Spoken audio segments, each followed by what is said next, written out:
Hello everybody. I'm just going to share 10 tips for guitar. Now these are random. You've probably heard some of them, but just to make sure that you've picked up all these at some point. Number one, this is rule number one.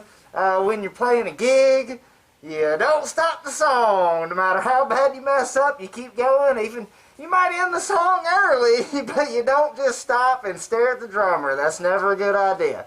The fact is, most people won't even realize that you messed up. A lot of people probably aren't even listening, if we're being honest, or they're probably looking on the phone or some shit. So don't be so hard on yourself. You're probably harder on yourself than anybody else is. So you just keep on rocking, even if you messed up, and do the best that you can till you get to the end. And just to prove it. We probably all recorded something, and then while we were recording it, we were focused on it so hard, we're like, oh man, I messed up here and here, and I didn't get it perfect. And then you go back and listen to it a long time later, and maybe you're like, yeah, didn't mess up that bad. Or you're like, oh shit, I messed up even more than I realized. But when you're playing a gig, don't stop. Number two, this one, I want to just mention that none of these are rules or anything, but this one is pretty common. It's one of those, if you do this differently, you probably notice you're doing something strange, and that is that if you're using a bunch of effects, you typically are going to put like your distortion or overdrive pretty early in your chain. Like you're not going to plug into a delay pedal and then a phaser and then a flanger and then a whatever and then have your distortion at the end, because it'll sound a little strange. Now that's cool, you can try it, but for most situations you're probably going to have the distortion a little further up there. So if you haven't figured that out, you probably want to do that. Okay, another one, if you are out of tune, now obviously you want to tune up, but let's just say, go back to rule number one. Let's say you've realized you're out of tune, but you're already in the middle of the song. Now, if you think you're good enough to tune it while you're playing, I've seen some people make some adjustments for me, but the problem is you have to know exactly which string is out and whether or not it needs to go up or down, and I'm probably not that much of a hero, so here's a couple things you might do to stall for time until you can finish the song. And one is to, if you're playing chords, you might kind of back off, maybe just play 2 or 3 note chords or something, because the more, you might figure out which string's out of tune that way and you can avoid it or something, but the more you're playing notes together, it's going to be more obvious that you're out of tune. Whereas if you're just playing 1 or 2 notes, you might be able to get by with a little bit and not be hearing so much dissonance and sounding bad. Another thing you can do, and this is something you can do while you're actually playing, is you can go ahead and pull up on the strings, like just tug at the string a little bit, because a lot of times what happens is that you've got the string stuck in the nut, and it's just caught just a little bit, or maybe even down by somewhere on the bridge or the saddles or something, and tugging on the string will kind of pull it loose and get it, and might go back to pitch. In fact, even when I'm tuning the guitar, if I go to the string, even when I'm stopped and using a tuner, if the string is a little high pitched, I usually go ahead and tug on the string a little bit, because sometimes if it's just a little high pitched, you tug on it and it'll be right. Whereas if you just go ahead and start plugging on the tuning peg, well, yeah, you'll get it in tune eventually, but it may just take a little tug where it was just caught there. So another thing you can do is put graphite. And that's a fancy way of saying literally taking a pencil and just kind of, when you got your string pulled over to the side or while you're changing the strings, just kind of draw lines in the little place where the string goes. And that's graphite, and that'll lubricate it up and make it stay in tune better, because the string won't get caught there. But yeah, you can pull up on the strings a little bit. Another thing, who's been in this situation?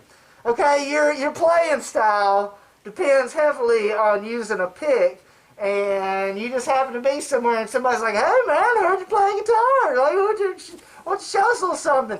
And you're like, oh, okay, well, you got a pick? And they're like, no man, what you got? And you're like, shit, because you'd like to use a pick. What you can do is, there's other things you can use. Now, you could use a credit or debit card.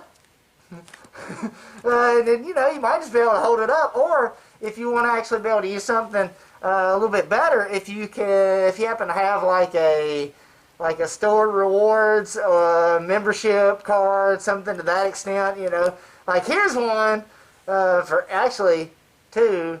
Ace is the place for the Guitar-It. And, well, you might say, where's the third one? Well, it's probably in my vehicle is where it ought to be. And if it's not, that's why I need these other two. But you think about it, otherwise, this is basically like a pack of picks. You go down to Ace, and they're like trying to give you this pack of picks. And then you can go take it out. And now, I don't like to say, I'm gonna hold on to that in case I'm wrong and the other one isn't in my vehicle. I'm going to need that. So we're going to take this O'Reilly's. Now, pro tip is you don't want to cut the cord that's going to get you $5 off. You want to give us your email and get $10 off. You just kind of fashion you a nice little pick. And it ain't got to be perfect. I got my Westcott scissors here because there's some kick-ass scissors because they're the same brand I use with my kick-ass ruler. And now look at that, you got your little pick. And that's not bad. So, another thing, bar chords. Let's say you're playing some bar chords and they hurt your fingers. How about this? Are you putting your finger flat down when you do it? Instead, kind of rotate a little bit this way and then kind of get this part of your fingers a little harder, and that feels a little better. And so you might want to try that. Another thing, while you're playing bar chords, your thumb starts hurting. You start getting that bar chord thumb.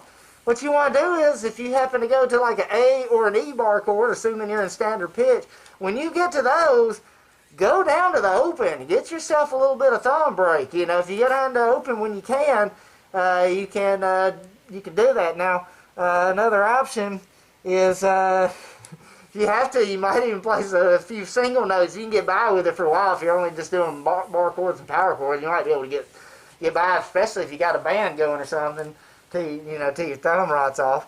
Hey, how about, you talk about not having a pick and get put on the spot. Somebody does put you on the spot, just hands you a guitar, play something simple. They don't care. But, you try to play something really super hard, and then you end up, they don't care. You just play something simple. That's a bonus tip. Or actually, no, that counted. Seems like a shitty tip now when I read it out loud. But, okay. Well, anyway, let's see. Thumb breaks. Oh, this can apply to guitars. Proximity effect, which means that if microphones, the closer you get, it sounds more bass. So if you're ever miking up your guitar amp and it's too bassy sounding, pull it away. If it's not bassy enough, push it a little further, get a good sound, and you won't have to try to fix it in the mix, which is not a good idea.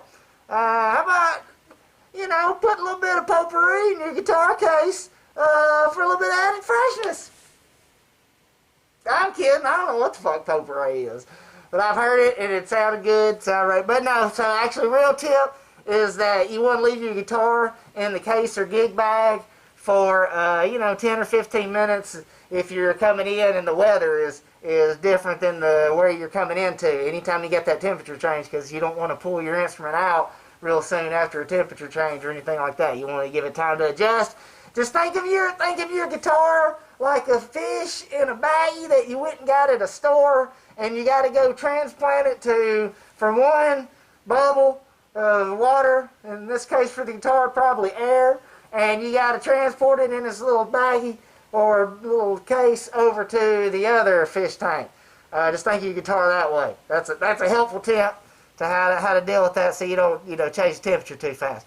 And finally, a tip for a guitar is that always remember that a little is better than none, some is better than never, and so even if you just pick up your guitar, I know everybody has enough time, you got things they got to do, whatever, you play for a couple minutes, man, just pick it up. Just pick it up for a couple minutes, and just don't let it turn into, I gotta be able to sit there for a long time to even bother. No, just pick it up for a few minutes. It'll be good. Something's better than none.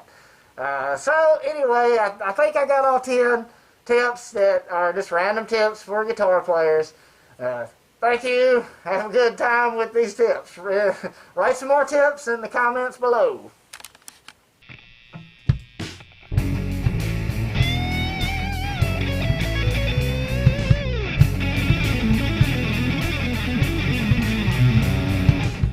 Time is flowing backward to a life without a care. Trying to find a memory, but it wasn't there. Maybe it's something I don't know, maybe I don't care. Maybe it's something you should outgrow, maybe you should share.